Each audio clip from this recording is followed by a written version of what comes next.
સુરત થી ચોંકાવનારી ઘટના 8 લોકો નર્મદા નદીમાં ડૂબ્યા છે અને જેમાંથી એક વ્યક્તિને બહાર કાઢી લેવામાં આવ્યો છે જ્યારે 7 લોકોની શોધખોળ હજી પણ ચાલુ હોવાની માહિતી આવી રહી છે। સામે સુરતના 8 પ્રવાસીઓ નદીમાં નહાવા ગયા જ્યાં આ ઘટના બની। મૂળ અમરેલી જિલ્લાના તેઓ વતની છે અને હાલ સુરતમાં તેઓ રહેતા હતા। આ પ્રવાસીઓ પોઈચા આવ્યા હતા અને જ્યાં આ બનાવ બન્યો હાલમાં રાજપીપળા ટાઉન પોલીસ રાજપીપળા નગરપાલિકાના ફાયર ફાઇટરો પોઈચા ખાતે પહોંચ્યા છે અને 3 બાળકો 15 થી 17 વર્ષના હોવાનું આ વિગતોમાં બહાર આવી રહ્યું છે। જે માહિતી આવી રહી છે 8 જેટલા લોકો નર્મદા નદીમાં નહાવા પડ્યા હતા જેમાંથી માત્ર એક જ વ્યક્તિ બહાર આવ્યો છે। 7 લોકોની શોધખોળ ચાલુ છે। વધુ માહિતી મેળવીશું। દીપક અમારી સાથે સંવાદદાતા જોડાઈ ચૂક્યા છે। દીપક, વધુ માહિતી શું આવી રહી છે સામે? હાલ જે તમામ લોકોની શોધખોળ કરવામાં આવી રહી છે, વધુ અપડેટ શું?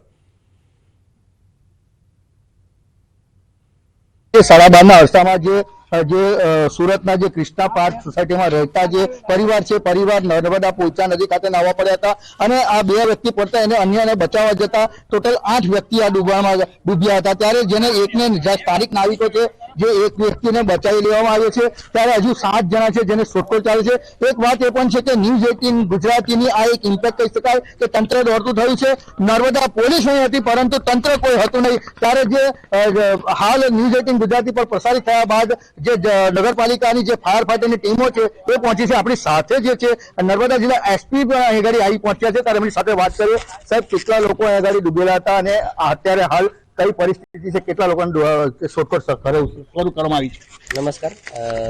यहाँ पे जो इंसिडेंट बना है इसमें लगभग 8 लोग पानी में गए थे, उसमें से 7 लोग अभी भी मिसिंग है और उनको ढूंढने की जो प्रयत्न है वो शुरू है। एनडीआरएफ को भी बुलाया गया है, थोड़ी देर में वो आएंगे तो उसके बाद में भी हम आगे का जो ढूंढने का काम है वो शुरू रखेंगे। सर, खास देखा जाए तो 12:30 की घटना है। 12:30 बजे तक मात्र जो यहाँ पे पुलिस ही दिखाई दी है और पुलिस ही सिक्योरिटी कर रही है। तंत्र और यहाँ पे अधिकारी वर्ग कोई नहीं है, कोई एनडीआरएफ की टीम नहीं है। क्या ये हो रहा है? खास सर है ना, डिस्ट्रिक्ट एडमिनिस्ट्रेशन की तरफ से एसडीएम यहाँ पे मेरे साथ मेरे पास उपलब्ध है, मामलतदार श्री भी यहाँ पे है और एनडीआरएफ की टीम को भी हमने सूचना दे दी है, वो भी वहाँ से निकल गए, थोड़ी देर में वो यहाँ पे पहुँचे। खास करके देखा जाए तो सर यहाँ पे हर बार तंत्र द्वारा बोर्ड भी लगाया जाता है, लोगों को नहाने के लिए मना किया जाता है, फिर भी ये घटनाएं घटती रहती है। क्या कहेंगे? नदी का पट काफी बड़ा है और लोग जो श्रद्धा के साथ जो आते हैं उनको हमने काफी बार आह्वान भी किया है और इतने बड़े पट में जो नदी का पानी का फ्लो है और गहराई उसका कोई अंदाजा नहीं रहता।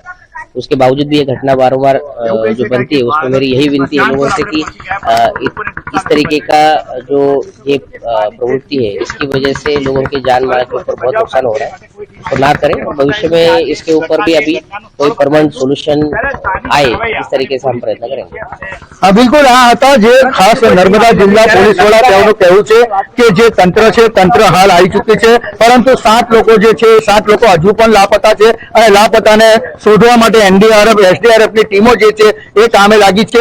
ખાસ નગરપાલિકાની ટીમો આવી પહોંચી છે એટલે કહી શકાય કે જે ન્યૂઝ 18 ગુજરાતીએ સમાચાર પ્રસિદ્ધ કર્યા બાદ તંત્ર જાગ્યું છે અને હાલ નગરપાલિકાની જે ફાયર ફાઈટર ટીમો છે એ પહોંચી છે। હવે જોવું એ રહ્યું કે જે આ 7 લોકો છે ક્યારે મળે છે અને જેના પરિવાર છે જે પરિવાર લોકના મોજામાં પડી ગયેલા છે આ 2 લોકો જે છે એમને હાલ દવાખાને દાખલ કરવામાં આવ્યા છે। જેને બચાવવામાં આવ્યો છે તે પણ વ્યક્તિને પણ હાલ બહાર કાઢી લેવામાં આવ્યા છે અને જેમને દવાખાને દાખલ કરવામાં આવ્યા છે।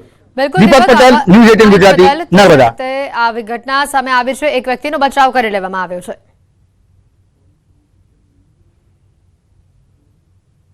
અમે આવ્યા તો પછી અમે નાયા ધોયા તો અમે પણે નાતા હતા ને તો મગનભાઈ હાથ કર્યો અહીંયા હાલો અહીંયા પૈણાવાળું છે ના પાણકા છે કે તે અમે આવ્યા એવા એ તો હજી આમ હતા ને તો અમે જોયું ને કે એ છોકરા ક્યાં જાય મને ન ખબર રહી ને આ ભાઈને તમે ખેહીને બહાર કાઢ્યા।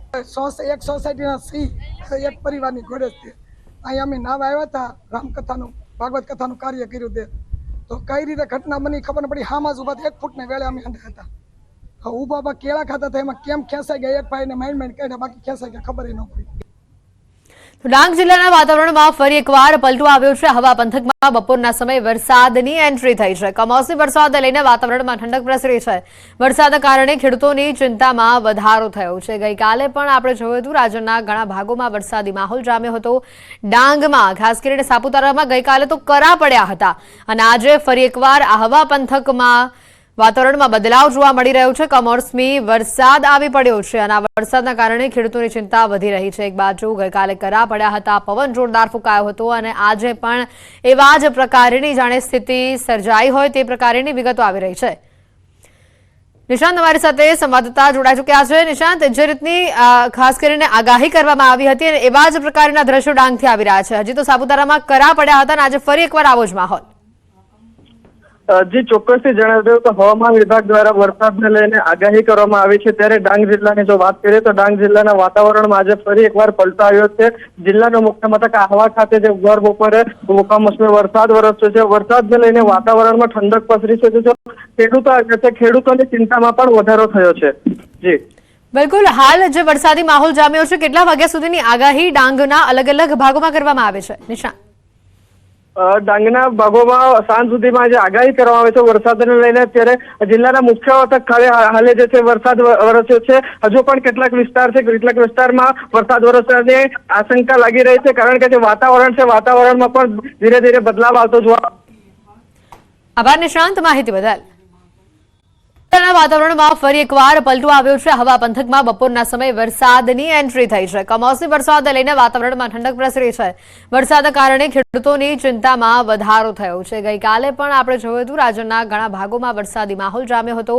ડાંગમાં ખાસ કરીને સાપુતારામાં ગઈકાલે તો કરા પડ્યા હતા અને આજે ફરી એકવાર આ હવા પંથકમાં વાતાવરણમાં બદલાવ જોવા મળી રહ્યો છે. કમોસમી વરસાદ આવી પડ્યો છે અને આ વરસાદના કારણે ખેડૂતોની ચિંતા વધી રહી છે. એક બાજુ ગઈકાલે કરા પડ્યા હતા, પવન જોરદાર ફૂંકાયો હતો અને આજે પણ એવા જ પ્રકારની જાણે સ્થિતિ સર્જાઈ હોય તે પ્રકારની વિગતો આવી રહી છે. નિશાંત અમારી સાથે સંવાદદાતા જોડાઈ ચૂક્યા છે. નિશાંત, જે રીતની ખાસ કરીને આગાહી કરવામાં આવી હતી અને એવા જ પ્રકારના દ્રશ્યો ડાંગથી આવી રહ્યા છે. હજી તો સાપુતારામાં કરા પડ્યા હતા અને આજે ફરી એકવાર આવો જ માહોલ. જી ચોક્કસથી જણાવી દઉં તો હવામાન વિભાગ દ્વારા વરસાદને લઈને આગાહી કરવામાં આવી છે. ત્યારે ડાંગ જિલ્લાની જો વાત કરીએ તો ડાંગ જિલ્લાના વાતાવરણમાં આજે ફરી એકવાર પલટો આવ્યો છે. જિલ્લાનો મુખ્ય મથક આહવા ખાતે જે ભર બપોરે કમોસમી વરસાદ વરસ્યો છે. વરસાદને લઈને વાતાવરણમાં ઠંડક પસરી છે. ખેડૂતોની ચિંતામાં પણ વધારો થયો છે. જી બિલકુલ, હાલ જે વરસાદી માહોલ જામ્યો છે, કેટલા વાગ્યા સુધીની આગાહી ડાંગના અલગ અલગ ભાગોમાં કરવામાં આવે છે? નિશાંત, ડાંગના ભાગોમાં સાંજ સુધીમાં જે આગાહી કરવામાં આવે છે વરસાદને લઈને, ત્યારે જિલ્લાના મુખ્ય મથક ખાતે હાલે જે છે વરસાદ વરસ્યો છે. હજુ પણ કેટલાક વિસ્તાર છે, કેટલાક વિસ્તારમાં વરસાદ વરસવાની આશંકા લાગી રહી છે, કારણ કે જે વાતાવરણ છે વાતાવરણમાં પણ ધીરે ધીરે બદલાવ આવતો જોવા. આભાર નિશાંત, માહિતી બદલ.